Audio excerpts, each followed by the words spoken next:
So this video is about gain-of-function research and the origins of this virus.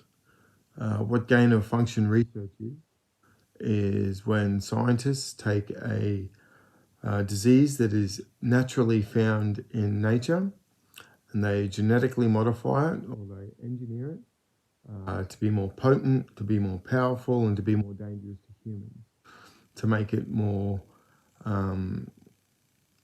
transmissible between humans. That is gain-of-function research. Now, when the virus first broke, it was very heavily advertised that it came from people eating bats in the wet markets in Wuhan. Now, pretty much I think it's directly across the road from this wet market in Wuhan. There is the Wuhan. There is the Wuhan Lab of Virology, I believe it's called. Now, what they were doing in that lab, they were doing gain-of-function research on bat coronaviruses. What they were doing, they were taking bat viruses and genetically modifying them so that these bat viruses could be transmissible to humans. Now, we've got some questions. Why? Why would you do that? They've said it's under the guise of looking at what could be the next pandemic, but these viruses, they sometimes never show up in humans naturally.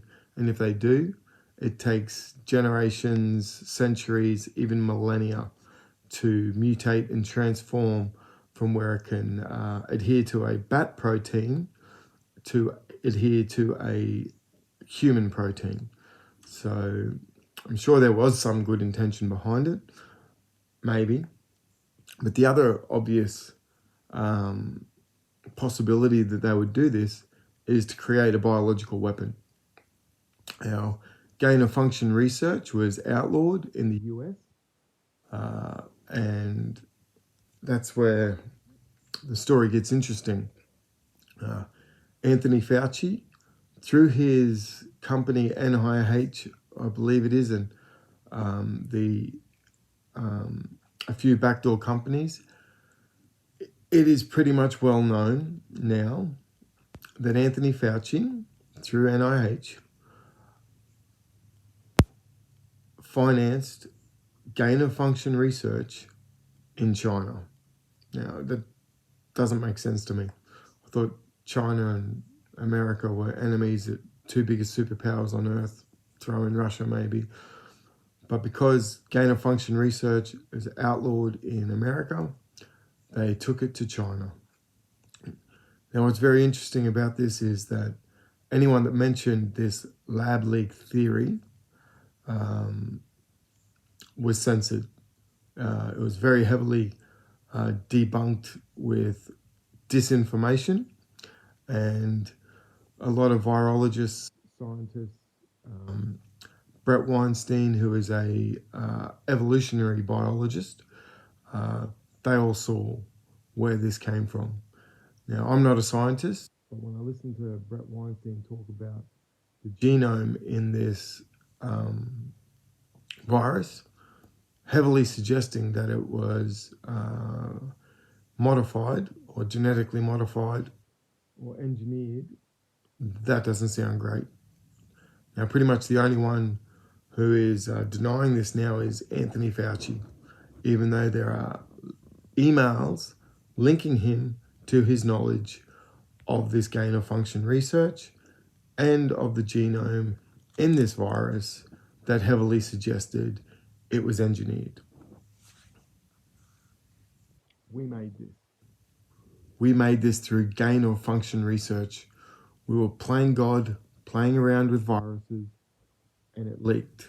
It leaked, or it was let out, or whatever. I don't want to get conspiracy theorists here. Now, this stuff isn't being advertised in the mainstream media, but it's pretty much accepted now that this leaked from a lab. Now, they censored people to start with. They argued against it. They put all their energy into promoting the wet market theory. And just imagine for a moment you're Anthony Fauci. You know of this. You're one of the leading health experts in the world, allegedly. You're sitting in meetings to plan things, and in the back of your mind, you know its origin. But it doesn't make sense. And there was no new evidence where the the penny dropped and was like, shit, this must be a lab leak. It was like they just couldn't sustain the lie any longer.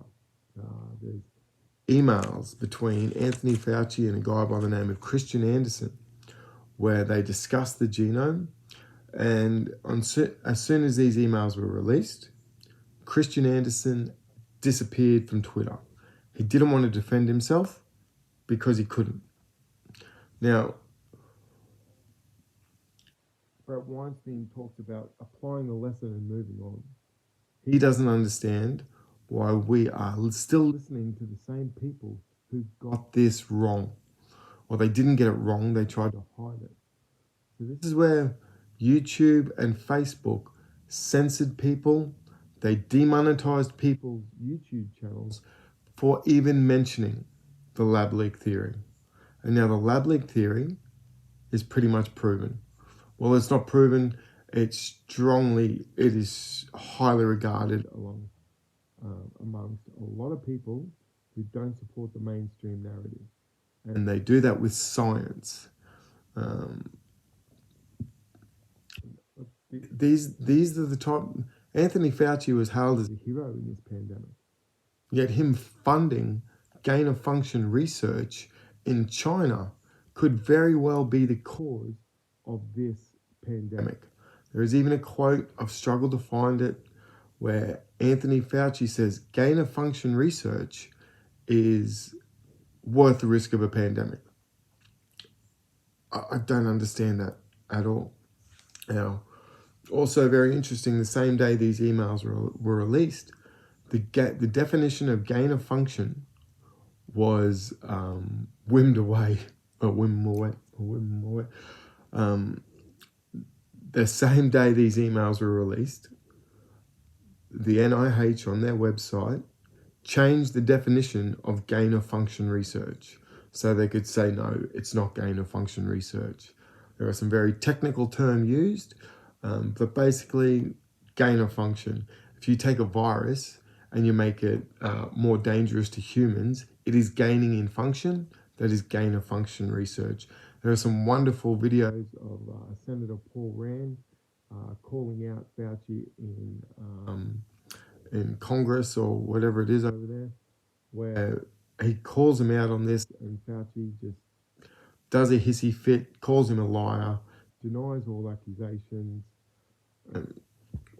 So this virus, if it had have, from what I hear, if it had have slowly mutated into something that could infect humans, it would be a slow progress. But it is way ahead of us because it was made to be way ahead of us. And it was made to be ahead of us through gain of function research. So that is where the coronavirus story starts. That is where the pandemic starts. It starts with people messing around with viruses and making them more dangerous and making us humans more susceptible to them. Don't take my word for it. Look it up. I haven't done any of my own research, but I've read a lot of other people's research. And I'm no scientist, but I can't advocate Brett Weinstein enough. He takes some very difficult situations and he breaks them down for a layperson. His podcast channel is amazing. He's been on Joe Rogan a number of times. And this is where we're at. We made this. We made this through gain of function research. It did not come from the wet markets in Wuhan.